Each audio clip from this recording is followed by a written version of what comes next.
आज एक बार फिर बाबूजी क्लासेज में आप सभी का वेलकम।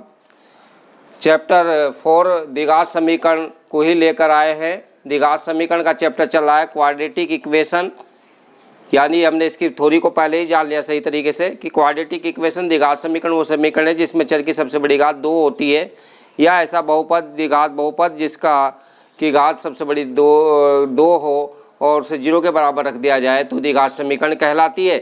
तो यहाँ पे क्वेश्चन नंबर एक्सरसाइज 4.3 का क्वेश्चन नंबर फर्स्ट है, यदि निम्न द्विघात समीकरणों के मूलों का अस्तित्व हो तो उन्हें पूर्ण वर्ग विधि से ज्ञात कीजिए। पहले आपको देखना है कि मूल है या नहीं है। अगर मूल होने की है तो तब उसको आप पूर्ण वर्ग बनाने की विधि से इसको हल करना है। तो सबसे पहले हम जान लेते हैं मूल को। तो यहाँ पे इक्वल टू 2, तो यहाँ देख लेते हैं हम ए मीन्स है x² का गुणांक 2 और b क्या है यहाँ पे देख लेते हैं -7x का गुणांक, और c मीन्स अचर पद है 3। तो यहाँ से हम सबसे पहले विवेक्टर डिस्क्रिमिनेंट d को निकाल लेते हैं जिसका फार्मूला है b² - 4ac। यहाँ पे ये कंफर्म हो जाएगा इससे कि ये मूलों का अस्तित्व तो है या नहीं। तो यहाँ से b की वैल्यू हमारे पास -7 है, -7 का होल स्क्वायर -4, a क्या है मेरे पास 2 है, 2 यहाँ से भर दिया, c कितना है अचर पद यानी कि 3। तो d इक्वल टू 7 -7 का होल स्क्वायर -7 इंटू -7 7 7 49, यानी प्लस भी हो जाएगा माइनस का, और -17 49, तो प्लस का 49 आ गया है। यहाँ पे 4 दूनी 8 या 24, तो 49 प्लस के 24 माइनस के, तो यहाँ पे 25 बच जाता है। तो यहाँ पे लिख देंगे मूलों का अस्तित्व है, चूँकि मूलों के लक्षण यहाँ पे हमें दिखाई दे रहे हैं, यानी वास्तविक है। तो वास्तविक है यानी धनात्मक है, प्लस में आया है d का मान।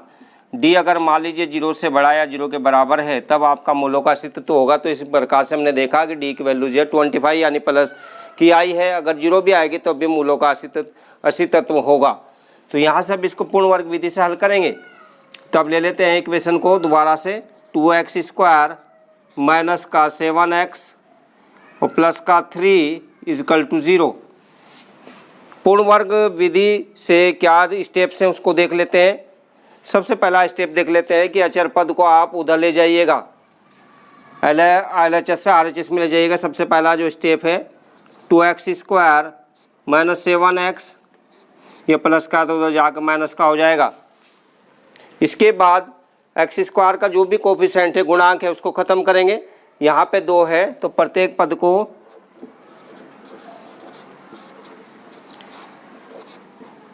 दो से भाग देने पर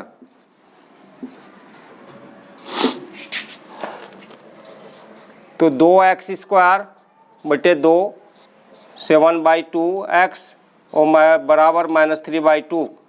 तो यहाँ से 2 से 2 कैंसिल हो गया, x² -7/2x और इक्वल टू -3/2। अब इस स्टेप के बाद हम देखते हैं कि जो भी x का गुणांक है इसको उठा लेंगे। यहाँ पे x का गुणांक और यहाँ से आप इसको स्क्वायर करेंगे, इसका आधा लेंगे। तो यहाँ पे हम देख रहे हैं x² का गुणांक जो है, x का जो गुणांक है -7/2 है, तो -7/2 और इसका होल स्क्वायर, तो ये आ जाता है मेरा -7/2 दूनी 4 का होल स्क्वायर।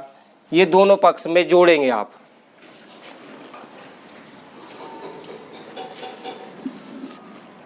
यहाँ पे ले लेते हैं इस इक्वेशन को ऊपर, x²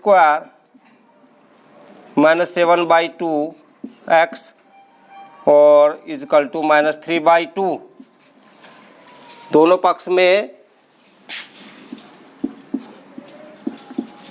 दोनों पक्षों में इसको अगर हम होल स्क्वायर को खोले तो 49/4 आ जाएगा। दोनों पक्ष में 49/16 जोड़ने पर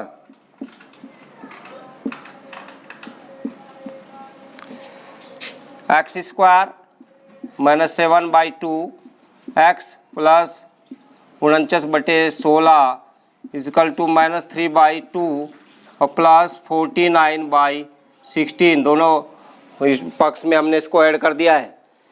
अब यहाँ पे देख लेते हैं एक्स का स्क्वायर हमारे पास है जी और -7/2 एक्स एज इट, और ये है आपका 7/4 का होल स्क्वायर। यहाँ पे इसका एलसीएम ले लेते हैं, 16 आ जाएगा। यहाँ से 2 8 जा 16, 2 8 16 8 या 24 माइनस का और प्लस का 16 1 16 49 का 49। तो यहाँ से अब चलेंगे एक्स स्क्वायर कहो एक्स का होल स्क्वायर -2a, ये है मेरे पास, ये b है, तो 2a यानी एक्स बी 7/4 और प्लस 7/4 का होल स्क्वायर इजकल टू 49 गया 25/16। तो यहाँ पे सूत्र हमारा आ जाता है जी a स्क्वायर माइनस 2ab और plus b square, that means a plus b का whole square, a minus b का होल स्क्वायर, ये सूत्र हमारा बन जाता है यहाँ पे।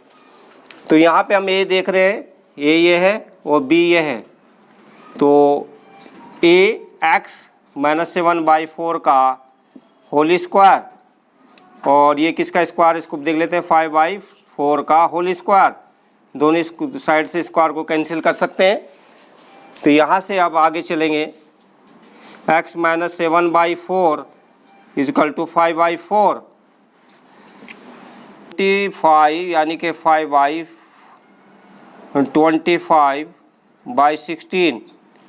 अब यहाँ से हमें स्क्वायर निकालना है इसका, तो यहाँ से हो जाएगा plus minus 5/16, that means plus minus 25/4।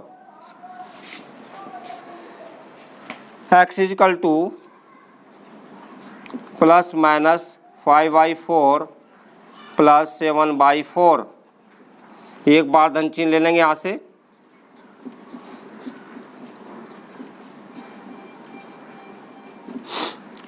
यहाँ से आ जाएगा प्लस 5/4 और यहाँ प्लस 7/4, 12/4, 4 3 12, तो 3 आ गया। अब ले लेंगे ऋण चिन्ह, ऋण चिन्ह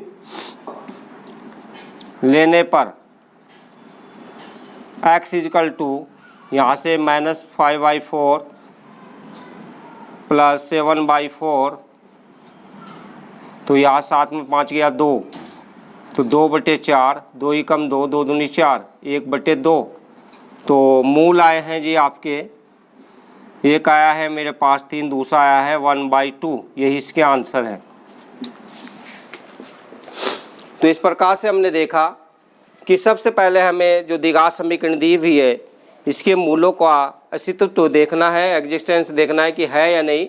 तो उसके लिए हमने डिस्क्रिमिनेंट यानी विवेक्तर निकाला, तो विवेक्तर हमारा आया है प्लस का 25d बराबर। तो इसका मतलब हमने देखा कि वैल्यू जो है, जो d का मान जो है वो मूलों का अस्तित्व होने के लिए जो है प्लस बड़ा या बराबर 0 के होना चाहिए। तो ये प्लस वाली वैल्यू आई है, वास्तविक है इसके मूल, तो इसका मतलब है ये एग्जिस्टेंस है इसके। तो यहाँ पे हमने इसको पूर्ण वर्ग विधि से हल किया। तो सबसे पहले हमने पहला स्टेप लिया कि जो अचर पद है समीकरण में 2x² - 7x + 3 = 0, उसको LHS से RHS में लेंगे। इसके बाद हमने x² का गुणांक दूसरे स्टेप में ख़त्म किया, 2 से भाग किया प्रत्येक समीकरण पद को, और इस पर फिर इसके बाद हमने क्या किया कि हमने यहाँ पे तीसरे स्टेप में x के गुणांक को उठाया और उसका आधा किया और उसका स्क्वायर किया। तो इस प्रकार से हमने देखा कि वो आया हमारा 49/16। तो यहाँ से इसको दोनों पक्ष में हमने ऐड कर दिया, और ऐड करने के साथ साथ में हमने देखा a² + b² प्लस -2ab की फॉर्म बनानी है इस साइड में। तो a² x² और ये 7/4 का होल स्क्वायर, और 2 × a x × 7/4 इजकल टू ये इधर आपका हो गया एल्सियम लेके, यानी 25/4 16, तो a square minus 2ab plus b square बराबर ए माइनस बी का होल स्क्वायर। तो ये बना मेरा x माइनस 7/4 का होल स्क्वायर, 25/16। इसके बाद इसका स्क्वायर खत्म करने के लिए हमने प्लस माइनस रूट में लिया, तो 25/16, तो प्लस माइनस 25 का 5 और 16 का 4 आया। इस प्रकार से हमने देखा है कि x बराबर, तो यहाँ पे प्लस माइनस 5/4, तो माइनस का तो उधर प्लस होगा।